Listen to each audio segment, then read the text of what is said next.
Revenge films. I divorced once, but I'm living now with my current wife, Lila, and we are 3 months pregnant. I have a 6-year-old son who was living together with my ex-wife. Before marrying Lila, I told her that I had an ex-wife and a son living with her. I also told her that if something happened to my wife, I'll be taking my son in and taking care of him. At that time, Lila was understanding about the situation. I don't care about blood ties. Even if our child is born, I will love your son equally as I will love our child. I was so happy that she said that, so I married her, and we even bought a house.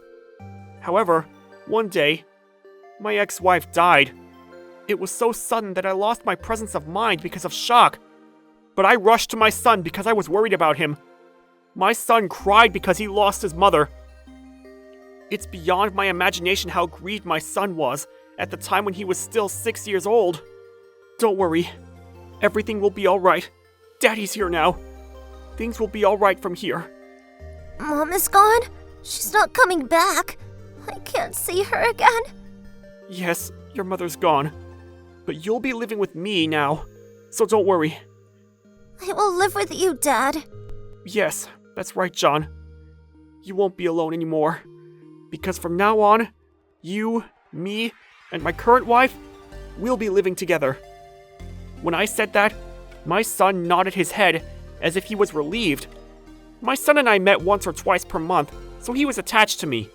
My son and my current wife have met before, and there were even days when my son slept at our house on meeting days with him.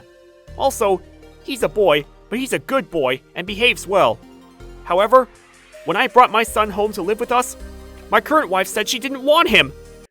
Even when I told her that she said she was fine when something like this happened, but she got angry and said that she didn't want to take my son in at all. My head went blank, but I'm the only one left for my son. I'm his parent after all. That's why, when I said to my current wife that I'm going to take my son home, she strongly said that she doesn't want to have my son in our house, and she would never forgive me if I brought him home. Before even getting married, we promised to take care of my son in the event that something happens. So I asked her why not when she promised to which she replied that the reason is because since we have a baby on the way, she can't take care of both her baby and someone else's baby. I never thought that my ex-wife would pass away at such a young age, but I already asked my current wife if she'll be alright if I took in my son if ever something happens, and she smiled and said of course. However, when something really happened and I had to take my son in, she rejected him, so I don't know what to do anymore. In the meantime, my son and I stayed at a hotel, but I decided to take my son to foster care while I tried to convince my current wife to take my son in. You don't have to worry that much. Everything will be alright, I promise. This is just a preparation for us to be able to live together.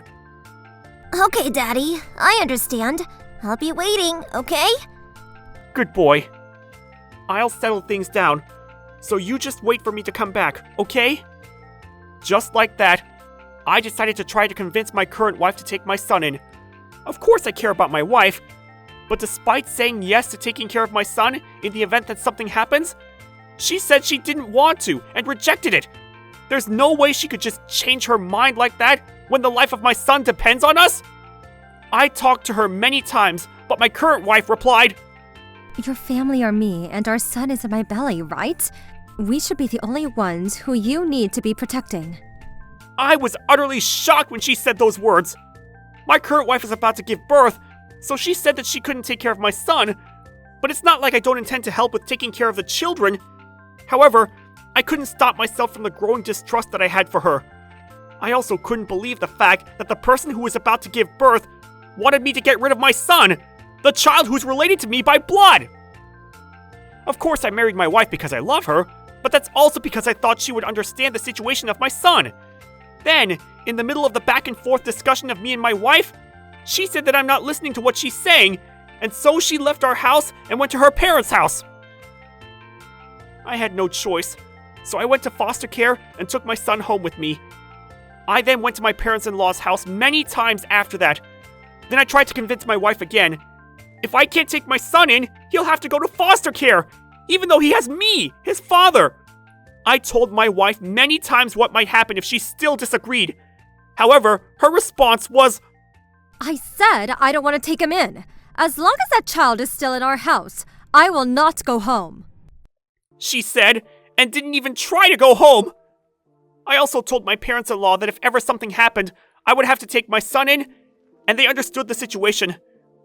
That's why they helped me convince my wife. How pitiful of John for losing his mother, and his father can't take care of him. Also, Dylan told you that he has a son, and if ever something happens, he would take John in. You nodded and agreed to that, right? But now that you really need to take John in, I just said those words so that he will marry me. I never really thought that I would take him in.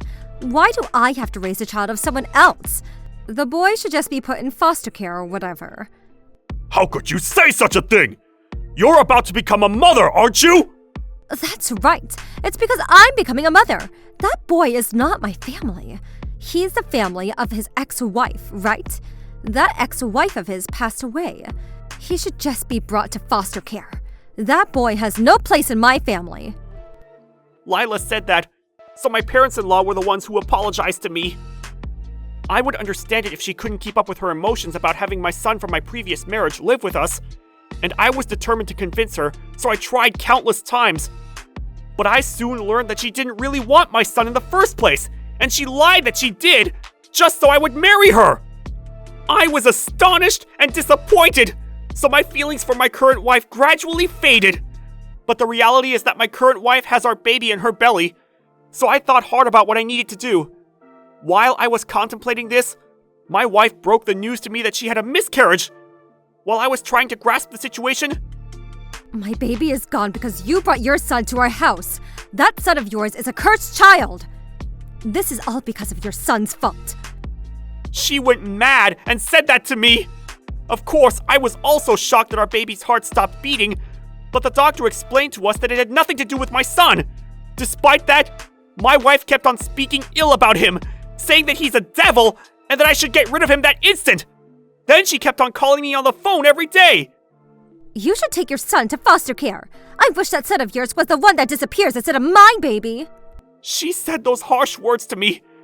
Come to think of it, I understand that it might be difficult for her to see the face of my son, but what happened to our baby has nothing to do with him.